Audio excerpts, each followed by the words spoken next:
August 26 శ్రీకృష్ణుడి జన్మాష్టమి.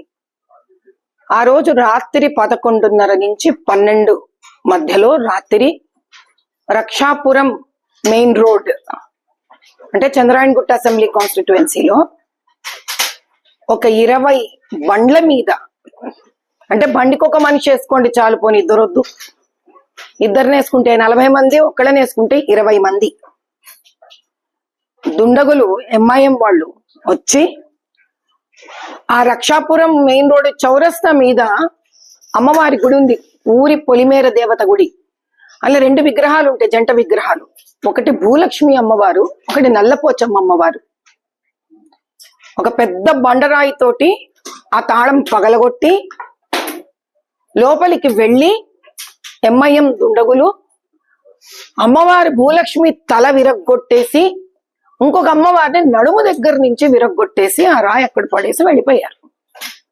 ఆ వెళ్ళిపోయే వాళ్లకు మనం ఇంత హోంగార్డులు పోలీసులు మన సంరక్షణకున్నారు అని మనము మభ్యపడుతూ ఉంటాం. కానీ ఆజం అనే ఒక home guard driver, patrolling vehicle driver వీళ్లను సురక్షితంగా అక్కడి నుంచి తరలించేశాడు. తమాషా ఏమిటి అంటే ఇది కేవలం ఒక 50 గజాల దూరంలో మాత్రమే ఉంది రక్షాపురం పోలీస్ స్టేషన్ కి. 50 గజాల దూరంలో ఉంటే గుడి పక్కననే 3 కెమెరాలు ఉన్నాయి. ఎంఏ జ్యువెలర్స్ ముందు కూడా ఒక కెమెరా ఉంది. ఈ దుండగులు పరిగెత్తుకుంటూ వెళ్ళి యాజమని హోంగార్డ్ డ్రైవర్ వాళ్ళని తరలిస్తే వాడు ఎంఏ జ్యువెలర్స్ సందులో నుంచి వెళ్ళిపోయారు వాళ్ళు.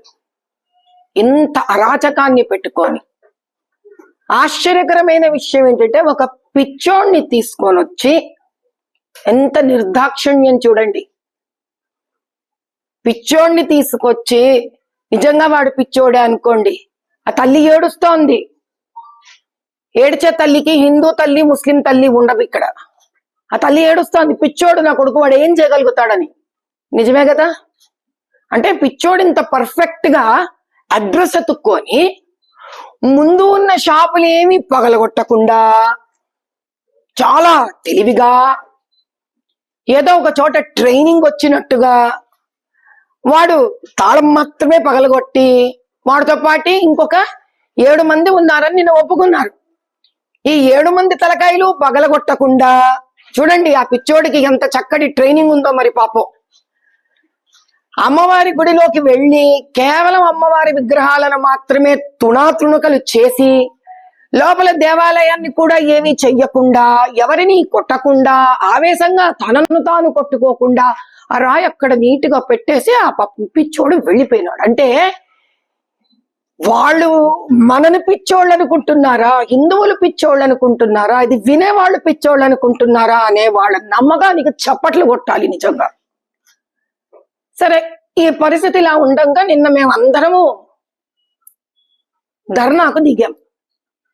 ధర్నాకు దిగే వేళ్లకు రాత్రి నాకు ప్రత్యేకించి ఒక్క చుక్క మంచినీరు కూడా తాగకుండా రామనామం చేస్తూ, నాకు తెలిసి నిన్న చాలా మంది మీడియా అన్నదమ్ములు అక్కడికి వచ్చి తీసుకోవడం జరిగింది.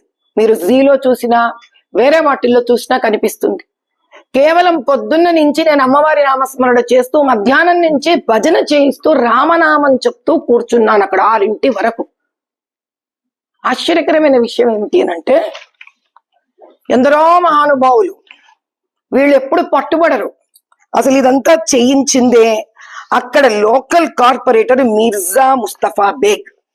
ఈ మహానుభావుడు పోలీసుకి కంప్లైంట్ ఇస్తాడు, చూసుకోండి. ఇది 2 పేజీల కంప్లైంట్, మీకు నేను చూపిస్తాను. 2 పేజీలు పక్కన పెడతాను. దయచేసి ఈ కంప్లైంట్ ని చూడండి మీరు. ఈ కంప్లైంట్ లో ఒక అద్భుతమైన 2-3 వాక్యాలు ఉన్నాయి, నేను చదివి వినిపిస్తాను. 2 వాక్యాలు. I firmly believe that this attack was premeditated and orchestrated by Madhavilatha, who along with Mahesh అంటే ఎవడు, పాప పిల్లాడు ఆ గుడి పునర్నిర్మాణంలో కష్టపడి అమ్మవారిని సొంత బిడ్డలాగా చూసుకుంటూ రోజు వెళ్ళి దీపం పెట్టి పూజ చేసుకొని వస్తాడు. కాబట్టి అటువంటి వ్యక్తి నేను and others incited the mob to carry out this unlawful act. ఏమిటి ఈ దిస్ అన్లాఫుల్ యాక్ట్ ఎన్నింటికి జరిగింది? అతని ప్రకారం ఈ కార్పొరేటర్ గారు, ఎంఐఎం కార్పొరేటర్ గారు గొప్పతనానికి చూడండి. I am writing to formally bring to your attention a serious incident that occurred at my residence around 1:30 PM.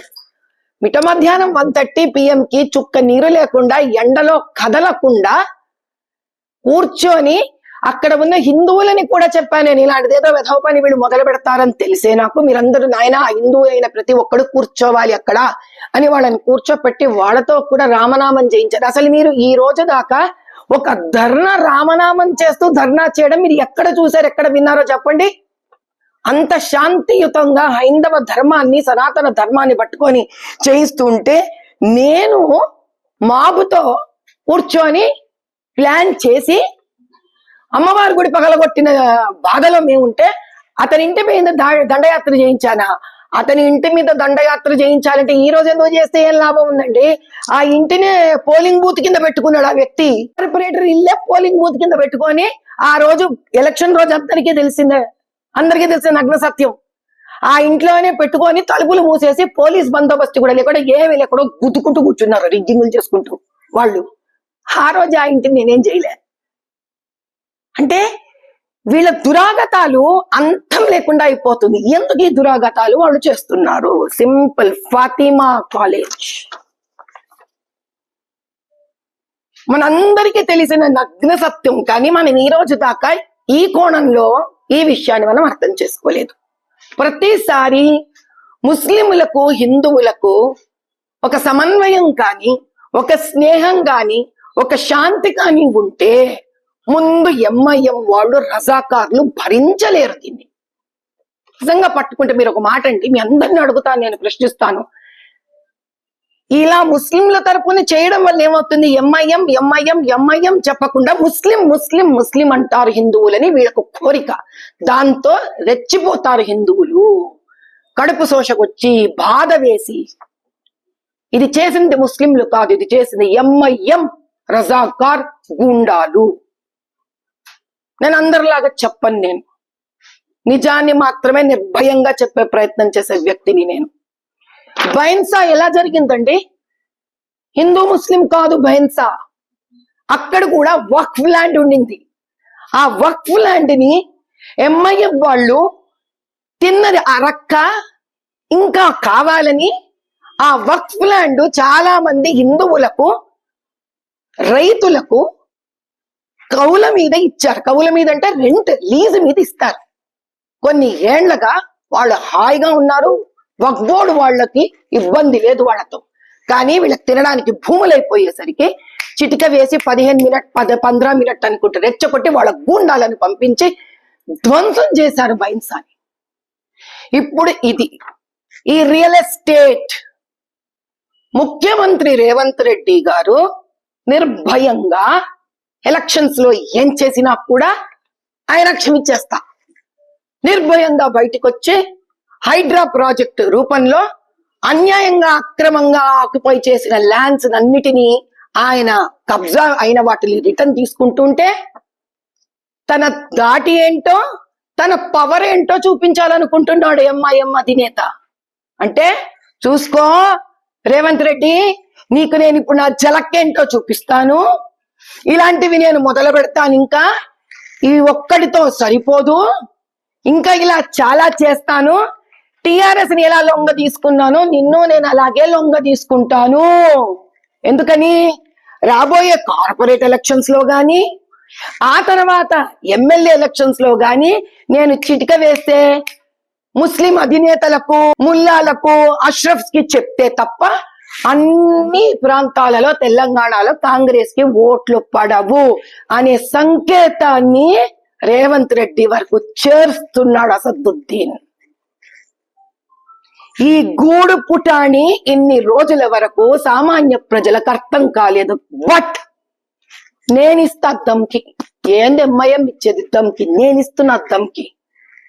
ఇట్లాంటి అడ్డమైన రాజకీయ ఆలోచనలు బుర్రలో పెట్టుకుని ఎంఐఎం వాళ్ళు కనుక ఇంకొక హిందూ టెంపుల్ ని టచ్ చేసిన వినాయక చవితి టైంలో గొడవలు చెయ్యాలనే ప్రయత్నం చేసినా కూడా ఈసారి అసలైన భద్రకాళి రూపం చూస్తారు నాది ఎంఐఎం వాళ్ళు. ఒక ముఖ్యమంత్రి ధర్మబద్ధంగా ఒక పని చేస్తుంటే కూడా తట్టుకోలేని వ్యక్తులు. ఎందుకు? వీళ్ళ ఒంటి నిండా అన్యాయమైన వక్ఫ్ బోర్డ్ డబ్బులు తిని తిని తిని తిని తిని చాలట్లేదు వీళ్ళకి ఇంకా. అయ్యా, నేను ఒకటే ప్రశ్న వేస్తా మిమ్మల్ని. జాగో ముసల్మాన్ జాగో, జాగో ముసల్మాన్ జాగో అంటే నిద్ర లేవయ్యా.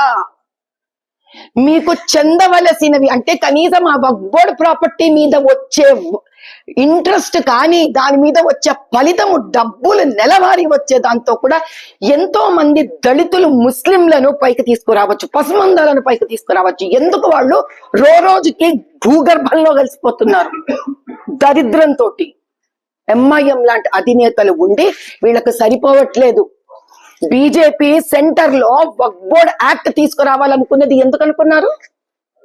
కేవలం హిందూ ల్యాండ్లు జప్తులు చేస్తున్నారని కాదు. వాళ్ళు ఆ పేరు మీద నిజంగా ఇంత విలువైన వక్ఫ్ బోర్డు ల్యాండ్లు ఎక్కడ పోయాయి? ఇన్ని ఏండ్లలో ఎంత 75% వక్ఫ్ బోర్డు ల్యాండ్స్ పోయాయి. హిందువులేం కబ్జాలు చేయలేదే. మరి ఎవడు చేశాడు ఈ ల్యాండ్లు కబ్జాలు? ఈయన ఎంఐఎం లాంటి వాళ్ళు కబ్జాలు చేసి ఆ హక్కు అరబ్బులకుంది. తెలుసా మీకు? అది హజ్ కమిటీ ఉందయ్యా నాంపల్లిలో. ఆ బిల్డింగ్ చూసారు కదా మీరు ఎప్పుడైనా? దాని ముందు కమర్షియల్ బిల్డింగ్ ఉంది. 7 సంవత్సరాలు అయిపోయింది. అది నిర్దాక్షిణ్యంగా మిగిలిపోయింది. అది అట్లా ఎవడబ్బా సొమ్మది? వక్ఫ్ బోర్డ్ డబ్బులు కావాలి. కంప్లీట్ చేసి ఎంత మందికి మీరు ముస్లింలకు వ్యాపారస్తులకు మీరు ఇచ్చేయచ్చు దాని రెండుకి? వద్దు. అంటే వీళ్ళకు ముస్లింలు బాగుపడడం కూడా వద్దు వీళ్ళకి. ఇదొక పెద్ద మాస్టర్ ప్లాన్. ఇది అర్థం చేసుకోకుండా అటు ముస్లింలు అట్లు హిందువులు గొడవ పడుతున్నారు తప్పిస్తే ఈ దేవాలయాలను పగలగొట్టేది, ఆడపిల్లలని ఎత్తుకు వెళ్ళిపోయేది, హ్యూమన్ ట్రాఫికింగ్ చేసేది, ఈ డ్రగ్స్, ఇవంతా ఎంఐఎం లాంటి ఒళ్ళు కువ్వెక్కి పొగరు పట్టిన వాళ్ళు చేస్తున్న పని. ఎవరికి తెలియదయ్యా. వాళ్ళ నాయనను హైకోర్టు డిక్లేర్ చేసింది ల్యాండ్ గ్రాబర్ అని. ఏం గ్రాబ్ చేశాడు? ల్యాండ్ ఏకంగా డిఫెన్స్ ల్యాండ్కే పెట్టినాడు ఆయన పగనామాలి. ఇట్లా ఆ ముందు తరం అందరు తెలుసా, హిమాయత్ నగర్ లో రెంటెడ్ హౌస్ లో ఉండేవాళ్ళు. వాళ్ళు ఒక చిన్న బైక్ నడుపుకుంటే ఇట్లా మోటార్ సైకిల్. ఎక్కడి నుంచి వచ్చింది వీళ్ళకి ఇంత ఆస్తి? వక్ఫ్ బోర్డ్ ల్యాండ్లు తిని తిని తిని తిని హిందూ ముస్లింల మధ్యలో గొడవలు చేసి చేసి చేసి ఏ ప్రభుత్వం ఇక్కడ అధిష్టానంలోకి వస్తుందో వాళ్ళని చేతిలో కబ్జాలు పెట్టుకోవడానికి. కానీ నేను ఒక్కటే మాట చెప్తున్నాను, ప్రతిరోజు ఒకే రోజులా ఉండదు. నేను ఒక హిందువుని. నా శరీరంలో ఆఖరి బొట్టు రక్తం ఉన్నంత వరకు, ఊపిరాడుతున్నంత వరకు నేను న్యాయానికి ధర్మానికి నిలబడతాను. హిందువుల మీద కానీ, హిందుత్వం మీద కానీ, పండుగల మీద కానీ, దేవాలయాల మీద కానీ, ఆడకూతుళ్ళ మీద కానీ చెయ్యి దూరం మాట కన్నెత్తి తెరిచి చూసినా కూడా ప్రభుత్వాలతో నాకు సంబంధం లేదు. నేను వస్తున్నాను, ఖబర్దార్. కానీ ఇదే మీడియా సోదరుల ద్వారా నేను భారతదేశంలోని అందరూ యోగులకు, సన్యాసులకు నేను నమస్కరించి ప్రాధేయపడుతున్నాను. నిన్న ధర్నాలో కూర్చున్నంతసేపు ఎన్నో పెద్ద పెద్ద మాటలు ఒప్పుకున్నారు. నిన్న రాత్రి నుంచి మళ్ళీ పూజలు చేయనివ్వట్లేదు. ధ్వంసమైన దేవాలయాలు ఆగమ శాస్త్ర ప్రకారం శాంతి జరుగుతూనే ఉండాలి, అమ్మవారికి రోజు పూజలు జరుగుతూనే ఉండాలి అక్కడ. కాబట్టి నేను మీ బిడ్డను అనుకుంటారో, మీ సోదరిని అనుకుంటారో, దయచేసి మఠాధీశులు ఎంతమంది అయితే అంత భారతదేశం నుంచి మొత్తం తరలిరండి. దీని దేదీప్యమానమైన దేవాలయం కింద మార్చుకుందాం. అప్పుడు కానీ వీళ్లకు బుద్ధి రాదు. మనకి ఎంత శక్తి ఉందో వీళ్ళకి అర్థం కాదు. వీళ్ళు అంటే ఎవరు? ఇలా ఎంఐఎం లాంటి దుండగులు, రజాకార్లకు బుద్ధి రాదు. వాళ్ళు చేసే ఒక వెధవ పనికి సుమారు 19 లక్షల హిందువులు హైదరాబాద్ కాన్స్టిట్యుయెన్సీలో ముస్లింలు చేస్తారనే పేరుకి బలైపోతున్నారు. ఈ చీడ పురుగులను సమాజంలో నుంచి తీసేస్తే తప్ప హిందూ ముస్లిం 2 వర్గాలు సబ్కా సాత్ సబ్కా వికాస్ అన్న ప్రధానమంత్రి మాట నిజమవ్వదు. జై బోలో భారత్ మాతా కీ జై.